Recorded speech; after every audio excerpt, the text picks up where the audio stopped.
welcome back to the Outdoor Girl. Today's video is going to be a complete review of the Nature Hike Cloud Up 1 backpacking tent. This tent is available for purchase on Amazon or AliExpress. So right now you can get this tent for around $80 to $90 on AliExpress, but the shipping can take anywhere from like 2 weeks to 3 months. Or you can get it on Amazon for a little over $100 and get it within like 2 days, at most a week. I have the one-man tent, but you can also get this in a 2-man or 3-man version. I have the polyester fabric version, but it's also available in nylon. The nylon fabric version of this tent is slightly more expensive, but it weighs a little bit less. I paid $69.90 for my tent when I purchased it from AliExpress on March 29th during a sale, and I received it on May 21st. I will now go over what is included in this tent, how much each of those items weigh, and the different dimensions of the different areas of the tent. Okay, so now I'm going to go over everything that comes with this tent. It comes with 3 wind ropes, 1 inner tent, the rain fly, the tent poles, a strap that ties it all together when it's packed away, 12 tent stakes, and a footprint. Okay, now I'm going to go over the weights of everything else. The poles weigh 12.4 ounces and the stakes weigh 4 ounces. Each stake individually weighs 0.3 ounces and the line weighs 0.6 ounces. The tent that includes the mesh walls and the floor weigh 19.7 ounces and the rain fly weighs 18.7 ounces. The footprint weighs 6.6 ounces and all of the extras including the stuff sacks and little ties weigh 1.9 ounces. Okay, here are the dimensions of the tent. It has a pack size of 17.7 inches by 4.7 inches, a peak height of 39 inches, a width of 43 inches, and a length of 91 inches, and the vestibule length is 26 inches. Okay, so now I'm going to show you guys me setting up the tent, and then I'm going to go around and show you all of its features.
Okay, I have the tent set up now. It's set up really easily and quickly.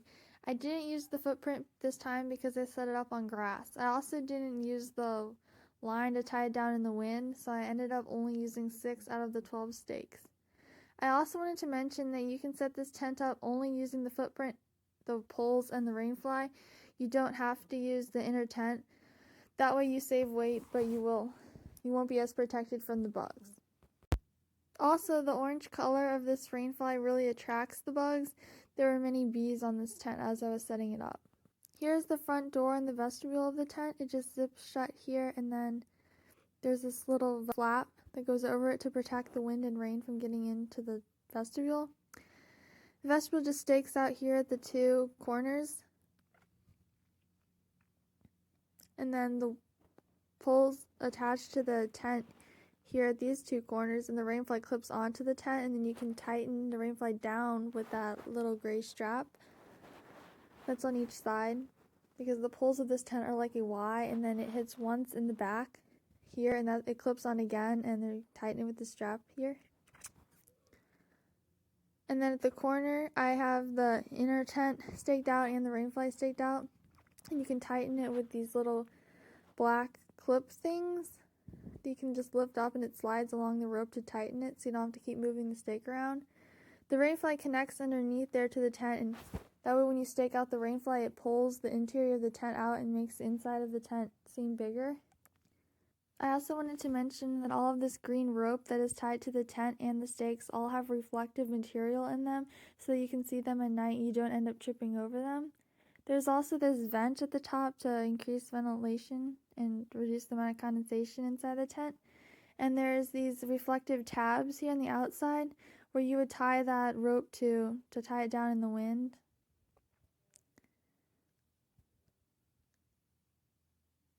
Here's the door of the tent. You can just tie it away to the side with these little tie things, and the same goes for the mesh tent inside. That way it doesn't flop on you while you're trying to get in and out.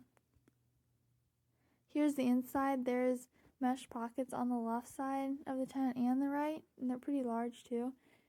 And there's a hook at the top of the tent where you can hang something up to dry.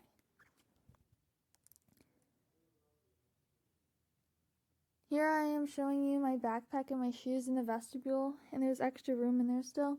And here is my sleeping pad in there next to my backpack. That sleeping pad is 20 inches wide by 72 inches long, and there's still room at the head and the foot. My backpack fits in there really nicely with extra room for other stuff. You could probably fit 2 sleeping pads in here, but they would be really tight if you wanted to have 2 people in there. This tent is only 6 inches narrower than the 2-person version, so I think it would be doable. It would just be really tight. I also like how long this is because my feet won't touch the end and my head doesn't touch the end. I have extra room on both ends. Here's me getting out of the tent. Because the door is on the front end instead of the side, you kind of have to turn around weird to get out, and sometimes that causes you to rub your back on the rain fly and get a little bit of condensation on your shirt. I would like to say one more thing about this tent before I leave. I've never had any problems with rain getting in or any problems with condensation. I also would like to point out that I know this is not the most lightweight backpacking tent on the market, and there are many other tents that are much more lightweight than this. I think this is a good option for people like me who want to backpack but don't backpack all of the time and just need a tent for small trips here and there. I'm in high school and I don't have a ton of money to spend on a $600 backpacking tent, but this works great for me because I was able to buy a relatively cheap tent that is still good quality that I can use whenever I want to go on a backpacking trip. Thank you so much for watching this video. I hope you were able to learn something new about this tent. Don't forget to check out the rest of the videos on my channel, and don't forget to like, comment, and subscribe. See you in my next video. Bye!